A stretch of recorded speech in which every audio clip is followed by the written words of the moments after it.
Continuamos con la parte número 3, consecuencias de la colonización.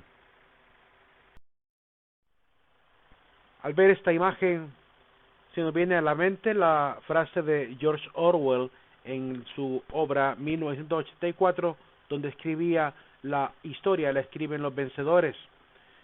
Es muy cierto que si vemos la historia contada por los castellanos, va a ser muy distinta a la que los actuales historiadores intentarán rehacer, porque en realidad la historia se ha contado con mucha parcialidad y es necesario pues darle más objetividad a lo que realmente ocurrió.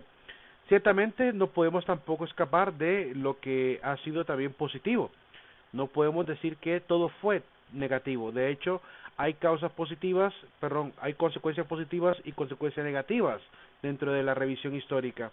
Veamos algunas de ellas.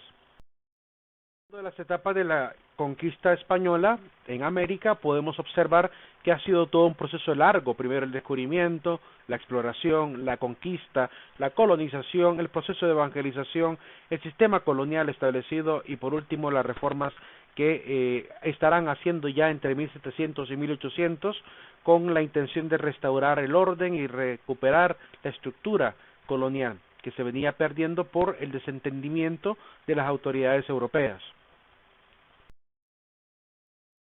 Consecuencias negativas de la colonización, de acuerdo a la obra Antología de Honduras de Ángela Zúñiga y otras más que hemos podido recopilar también de diferentes autores.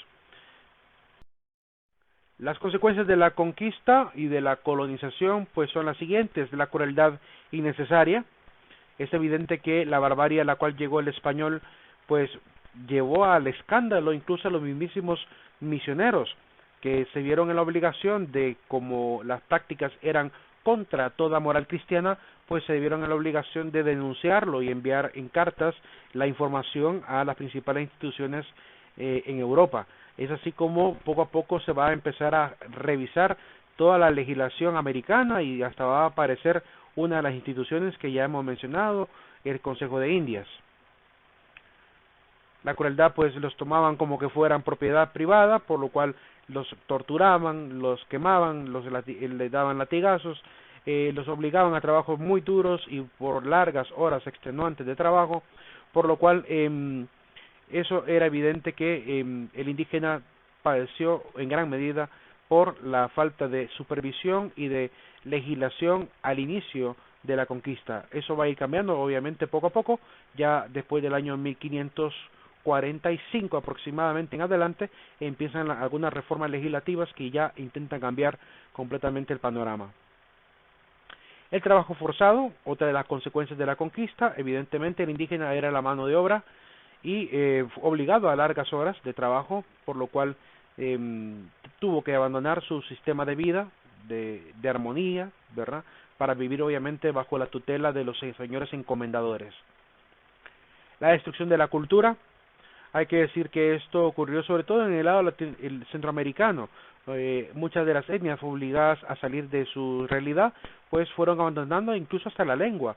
Al día de hoy, por ejemplo, en la experiencia de la lengua lenca, en El Salvador se está haciendo un gran esfuerzo por recuperar la lengua lenca para que las generaciones se interesen por aprenderlo, porque el problema que han visto algunos antropólogos e historiadores de El Salvador es que los jóvenes no están interesados en aprender la nueva lengua, la lengua de sus antepasados, porque prefieren la lengua nueva, ya que les abre las puertas comerciales, las puertas profesionales, y evidentemente pues eso provoca un desinterés por aprender la lengua de sus antepasados.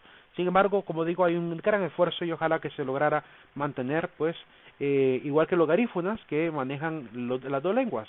La mayoría de garífunas pues son bilingües, ¿verdad?, y sin ningún problema manejan su lengua para su vida cotidiana, ¿verdad?, y para desarrollarse con el ladino, con los demás mestizos, pues evidentemente utilizan la lengua castellana. La imposición de un nuevo sistema comercial. Evidentemente también el indígena tuvo que verse obligado a ceder a este nuevo sistema, por el cual va a perder toda su libertad. El enriquecimiento ilícito. Evidentemente los españoles también se enriquecieron en gran medida por todo el oro, todos los minerales y todo el trabajo también que obtuvieron de manera gratuita. prácticamente. El esclavismo es otra consecuencia del colonialismo. La destrucción del sistema indígena. No, hay que ser justos, no todos los sistemas indígenas fueron destruidos, como hemos mencionado. Ya veremos más adelante uno de los casos más interesantes. La destrucción de códices y monumentos. Se denuncia incluso el mismísimo Francisco del Toral, que es defensor de los indígenas, denunció a uno de sus frailes, que en aquel momento el obispo Fray Diego Landa, ¿verdad? Diego de Landa, que va a ser uno de los que, movidos, dice Francisco del Toral, por el celo catequético, por el celo evangelístico, pues se dedicó a destruir códices, monumentos, ¿verdad?, para erradicar el paganismo de los indígenas.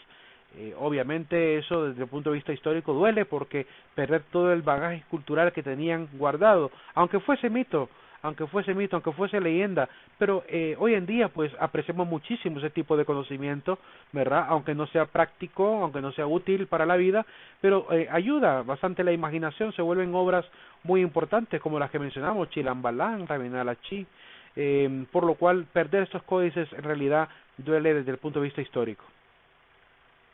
La extinción de las lenguas, como ya hemos mencionado, pues algunas lenguas se han ido perdiendo. Ya el náhuatl solo ha quedado en la parte baja de Guatemala y en la parte también norte de Guatemala.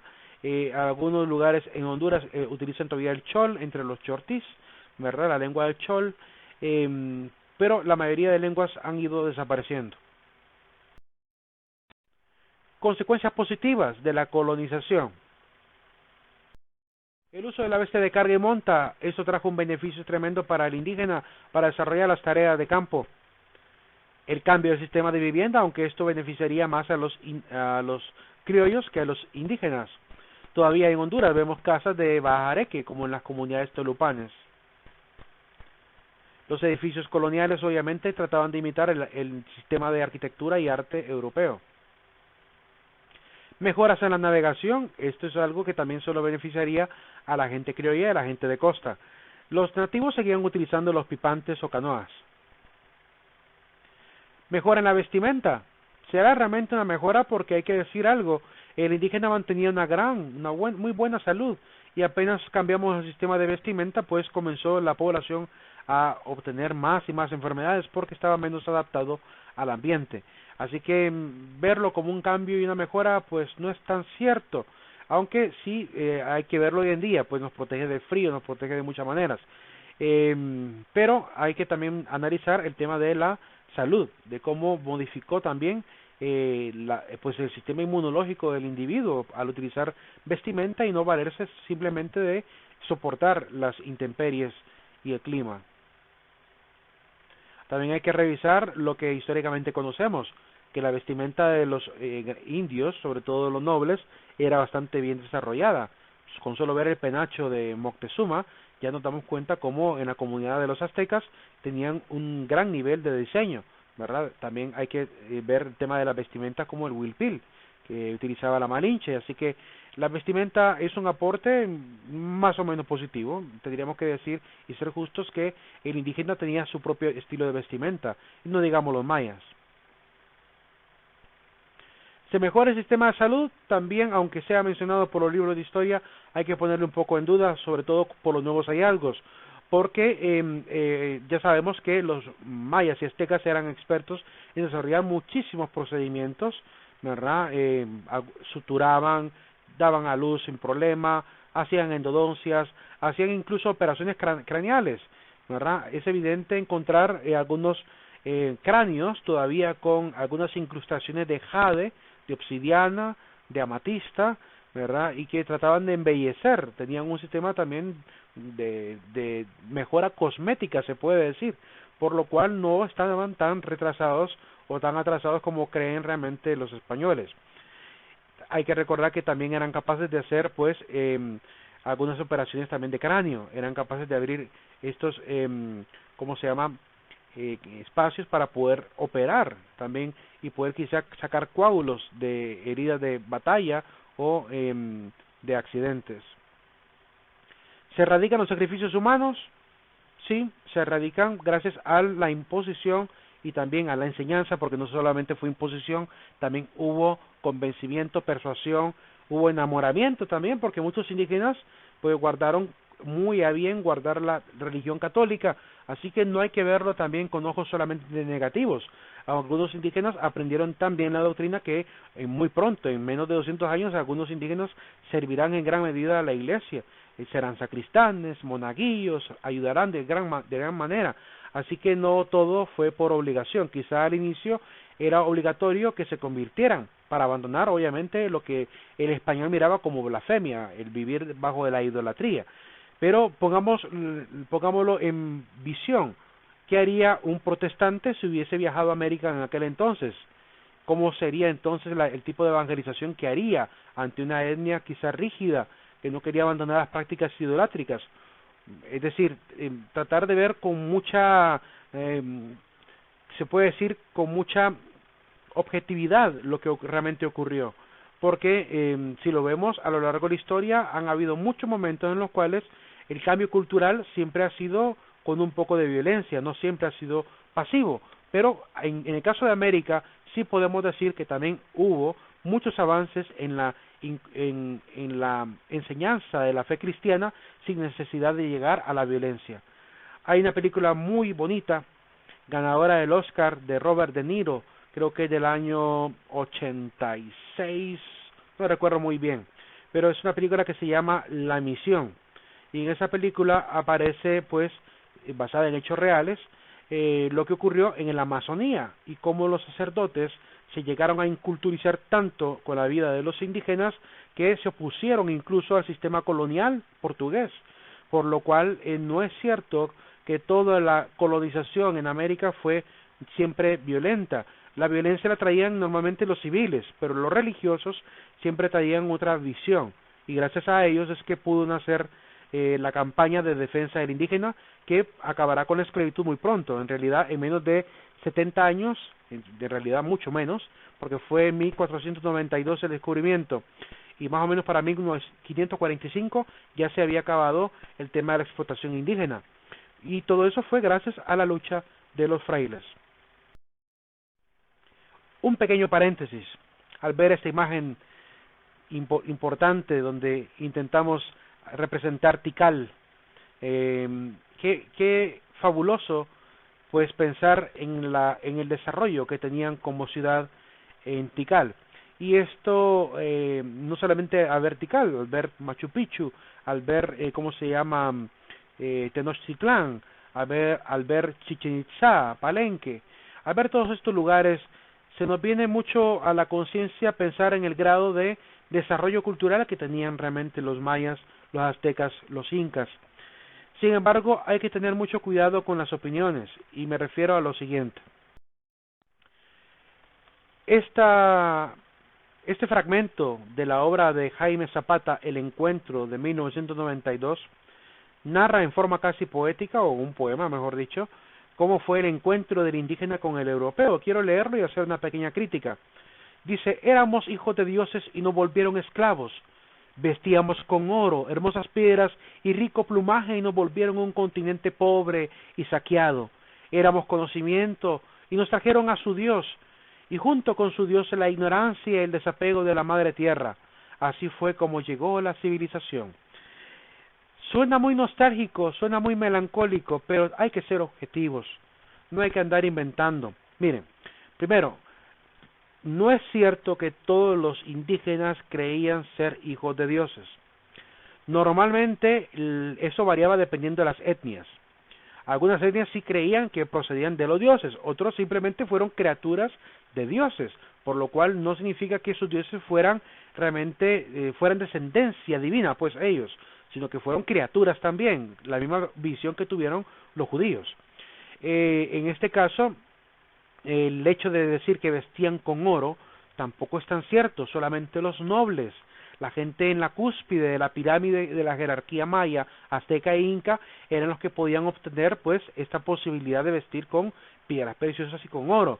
El resto de la gente se las arreglaba con plumitas, con algunas cosas elaboradas de piedra, elaboradas de madera. Entonces no hay que exagerar tampoco con la visión de lo que sería el encuentro de América. El hecho de decir que vestían hermosas piedras, rico plumaje, pues también hay que decir algo, la vestimenta que trajeron los españoles no fue mala. No podemos ver el cambio de vestimenta como algo totalmente negativo. En todo lo contrario, ¿verdad? ¿Qué haríamos hoy en unas heladas y un frente frío con solo plumas en el cuerpo? Entonces tengamos un poquito de conciencia al analizar este tipo de escrituras que yo llamo pues escritos indigenistas, que intentan sembrar una especie de odio hacia el proceso de conquista. No todo en la conquista fue malo, hubo muchas cosas muy buenas también. Lo que no mencionan escritores como Jaime Zapata es, por ejemplo, lo que sucedió posteriormente, ¿verdad? Fue la fundación de hospitales, la fundación de leproserías, la fundación de universidades, todo el sistema que fue cambiando poco a poco y que también le dio oportunidades más adelante, cuando ya cae la colonización, le dio oportunidades incluso al indígena de crecer y de llegar a ser quienes somos hoy en día. Esa frase de éramos conocimiento y nos trajeron a su Dios y junto con su Dios la ignorancia y el desapego de la madre tierra, una cosa hay que decir.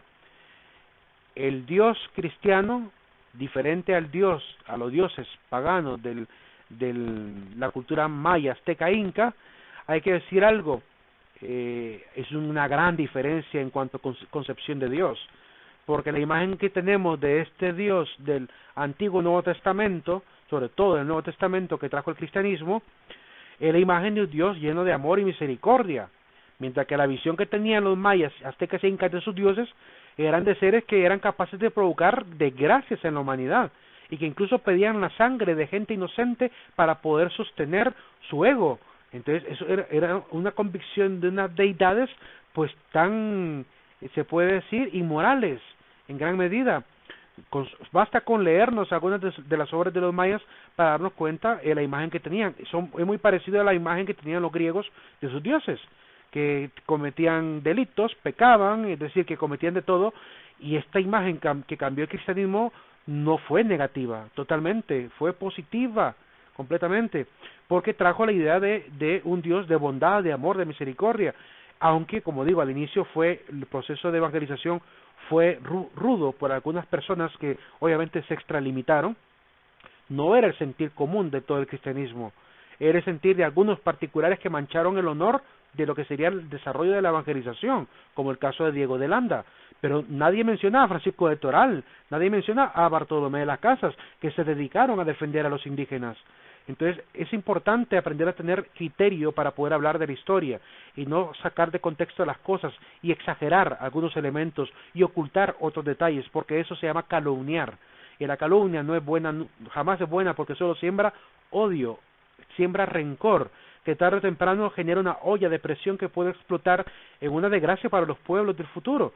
Entonces no sirve para nada cultivar este sistema de una revisión histórica con esta nostalgia y este dolor y este apego por algo que primero no sufrimos, segundo pasó hace 500 años o más de 500 años, por lo cual tengamos mucho cuidado con este tipo de posturas, ¿verdad? Y en la otra situación, no es cierto que el Dios cristiano trajo ignorancia, no es cierto. Si la Iglesia Católica fue la fundadora de las universidades que existieron en toda América Central y América del Sur y América del Norte, es decir, que no es cierto hacerle creer al hondureño de hoy, al que estudia historia hoy en día, de que la Iglesia Católica trajo ignorancia. Si los principales y grandes inventores, grandes científicos que surgieron en la historia, surgieron de las universidades que la Iglesia Católica fundó, las primeras grandes universidades que hubo en Europa. Entonces no podemos ocultar lo que está escrito en la historia, tengamos cuidado con esa percepción también, ¿verdad? Basta con mencionar la Universidad de San Carlos de Borromeo en Guatemala, de ahí salió el Sabio Valle, ¿sí? De hombres como Francisco Morazán, que se formaron en ese tipo de universidades, la primera universidad en Santo Domingo, la Universidad de Lima. Entonces no podemos tampoco ocultar los hechos también positivos y dejemos de sembrar este tipo de odio hacia el pasado. Hay gente que arruina, por ejemplo, la celebración del 12 de octubre, el Día de la Hispanidad, lo arruinan con este tipo de discursos sacados de contexto, sin enseñar toda la verdad, sin ser objetivos, sin ser imparciales, y enseñan obviamente solo una imagen negativa, generando y elaborando de la colonización pues toda una leyenda completamente negra. Aquí hemos visto las cosas positivas y cosas negativas que hubo en la época de la conquista, ¿sí? y es importante también aprender a resaltar las cosas positivas. Importante, ¿qué hubiese pasado si no hubiese venido el español a América? ¿Cómo serían los indígenas, sobre todo, por ejemplo, del Amazonas? Veamos en Casinagua, en el estado de Acre, en Brasil. Dice Stuckert, Ricardo Stuckert, que fue el fotógrafo que tomó estas imágenes: después de la lluvia fuimos y vimos algunas chozas de paja. Estábamos volando muy rápido, pero vimos plantaciones y decidimos volver. Encontramos a la tribu y empezamos a fotografiar. ¿Qué tribu encontraron ellos ahí? Quiero mostrarles las fotografías de esta tribu. Podemos ver que son chozas en forma triangular, hechas de ramadas, ¿verdad? Con indígenas con el cuerpo pintado, totalmente desnudos. Lo único que andan es un cinturón que dice Ricardo Stuckert. A ese cinturón amarran los hombres, amarran su miembro viril. Es decir, que atan su pene a ese cinturón y andan completamente desnudos. Estas son las primeras imágenes que se pueden encontrar en internet del hallazgo, año 2016. Se creía que esta etnia estaba extinta. Sin embargo, aproximadamente 300 personas están viviendo en estas condiciones. Así viviría hoy en día el nativo si el español nunca hubiese venido. En el caso de los grandes imperios es diferente. Obviamente, en lugares como Tenochtitlán, Palenque, Uxmal, todos estos lugares, tanto mayas como aztecas, ¿verdad? Es evidente que el desarrollo cultural era muy superior. Pero hablamos del resto de etnias en toda América Latina, porque no en todos los lugares hubo lugares que hoy llamamos arqueológicos. Algunas etnias siguen viviendo con ese sistema de vida. Es interesante poder ver ahí, no sé si miran en la parte de arriba, está muy chiquito, pero es un indígena, medio se ve, está como camuflajeado, se mira como camuflajeado porque anda pintado el cuerpo. Aquí se ven otros indígenas, algunos niños, se ve como decía Ricardo Stuckert, pues se rapan la cabeza a la mitad y en una fotografía que les mostraré más adelante, pues se puede ver que hasta se quitan las cejas. Porque tienen obviamente en mala estima el cabello, como dice Américo Vespucci. Y aquí podemos ver a uno de los combatientes guerreros con plumas, probablemente sea el cacique. Vemos algunos otros combatientes armando, ahí está arreglando su arco, porque se supone que cuando sobrevolaron sobre ese lugar en Casinagua, cerca del río Maita, pues y los indígenas al ver los drones y después al ver los helicópteros, pues obviamente empezaron a tirar flechas, ¿verdad? A tratar de quitarse al invasor. Y de hecho Stuckert narra en el documental que se hizo, y de hecho hay algunos blogs en la bbc.com donde narra Stuckert que tuvieron que volver a retornar y sobrevolar ya no tan bajo, porque obviamente entendieron ellos que era una invasión muy violenta y que obviamente los asustaba, y para evitar que se fueran a huir, que se fueran a ir de ahí, pues hicieron otros sobrevuelos, pero mucho más lejos. Aquí podemos ver al indígena completamente desnudo, con su arco, dispuesto a disparar. Miren que tiene rapadas las cejas. Y es interesante cómo llevan el sistema de vida junto con aguaras. Miren una aguara ahí arriba. Ya se imaginan a los mayas. Ahí podemos ver a otros hombres. Dice que desde la fotografía se puede notar un poco tanto el asombro, pero también un poco el enojo, porque realmente no querían a ningún tipo de invasor como ese gran pájaro volador, ¿verdad?, del helicóptero.